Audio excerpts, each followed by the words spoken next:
Coffee, one of the most beloved beverages around the globe. For millions, it's an essential part of the morning ritual, a comforting warmth in the middle of a busy day, or the final touch to a nice meal.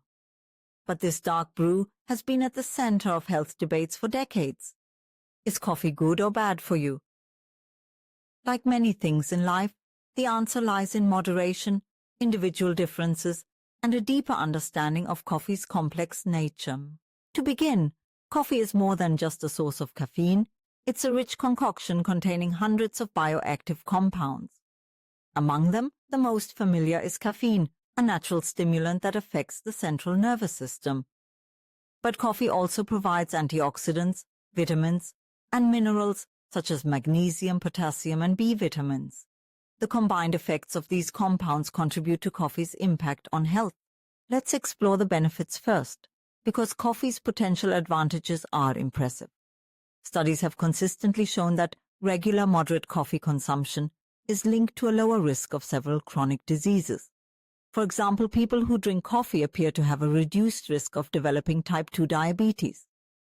Scientists believe that coffee may help preserve the cells in the pancreas that produce insulin, either directly or by reducing inflammation. Beyond diabetes, coffee has been linked to better heart health. Contrary to older beliefs that coffee is bad for the heart, recent research suggests that moderate coffee drinking, about 3 to 5 cups a day, may lower the risk of heart disease, stroke, and even heart failure. The antioxidants in coffee, especially chlorogenic acid, may help reduce inflammation and protect the blood vessels. The good news doesn't stop there. Coffee seems to offer some protection for the brain as well. In various studies, coffee drinkers have a slightly lower risk of developing neurodegenerative conditions such as Alzheimer's and Parkinson's disease. Caffeine is known to boost alertness and cognitive function, and some researchers speculate that it may protect the brain's nerve cells from damage. While coffee is by no means a cure, it may be one small factor in preserving mental sharpness as we age. There's also evidence relating to mood. Many people notice that coffee boosts their mood and energy, thanks in large part to caffeine's stimulating effect. Studies suggest that people who drink coffee are less likely to suffer from depression and may even be at a lower risk of suicide. It's important to note, though, that coffee is no replacement for proper mental health care, but it can be a helpful, enjoyable support for some. And then there's performance. Athletes and those who exercise regularly often use coffee to enhance endurance. Caffeine improves physical performance by increasing adrenaline, mobilizing fat stores, and making exercise feel less strenuous. A cup of coffee before a workout can translate to better stamina and possibly even quicker recovery. But with all these potential benefits, it's natural to wonder, if coffee is so great, why do people warn against it? That's because the effects of coffee aren't universally positive, and too much of a good thing can lead to problems. For one, caffeine can disrupt sleep. Even moderate amounts of coffee consumed late in the day can make it harder to fall asleep and reduce overall sleep quality. Over time, this can impact mood, health, and daily performance. People who are sensitive to caffeine or who already struggle with insomnia should take special care with their coffee timing. Some people experience anxiety, jitteriness, or palpitations after drinking coffee, especially in larger quantities. The stimulant effect that makes coffee appealing to some can lead to discomfort for others. If you notice your heart racing, hands trembling, or feelings of anxiety after coffee, it might be a sign to cut back. Moreover, coffee is acidic, which can aggravate symptoms in people with gastrointestinal concerns. Those with acid reflux, stomach ulcers, or irritable bowel syndrome may find that coffee exacerbates their discomfort. There are also considerations for pregnant women.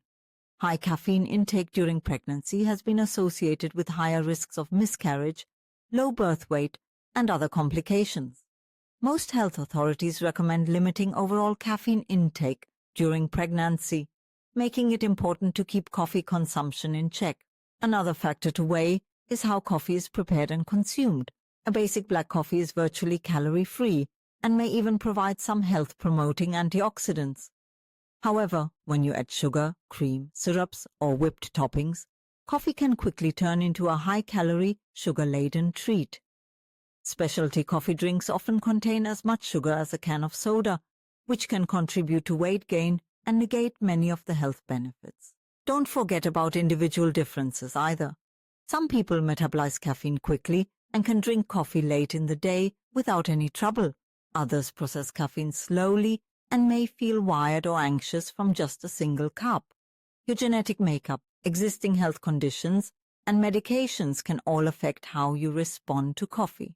If you're wondering how much coffee is safe, most research supports that up to 3 to 5 cups a day, a total of about 400 milligrams of caffeine, is generally safe for most healthy adults. But remember, your cup might be larger than standard, and caffeine content can vary widely depending on brewing method and type of bean. What about coffee and addiction? While caffeine isn't as powerfully addictive as other substances, many people do experience dependence. Regular coffee drinkers who suddenly quit may experience headaches, irritability, and fatigue, a sign of withdrawal. These symptoms typically resolve within a few days, but they're a reminder that coffee is a powerful compound. In the end, coffee's place in your life should be determined by your own body's response, preferences, and lifestyle. If you enjoy your cup or cups a day and aren't experiencing negative effects, there's no strong reason to give it up. On the other hand, if you notice side effects or just don't like the way coffee makes you feel, you're under no obligation to drink it for health's sake. Coffee can be a part of a healthy diet, offering benefits for the heart, brain, mood, and performance, especially when consumed plain and in moderation. But it's not a miracle cure, and it's certainly not right for everyone. As with many things, balance and self-awareness are key. So if you love coffee, savor it as part of your routine. Just pay attention to how it makes you feel and let your own experience guide your habits.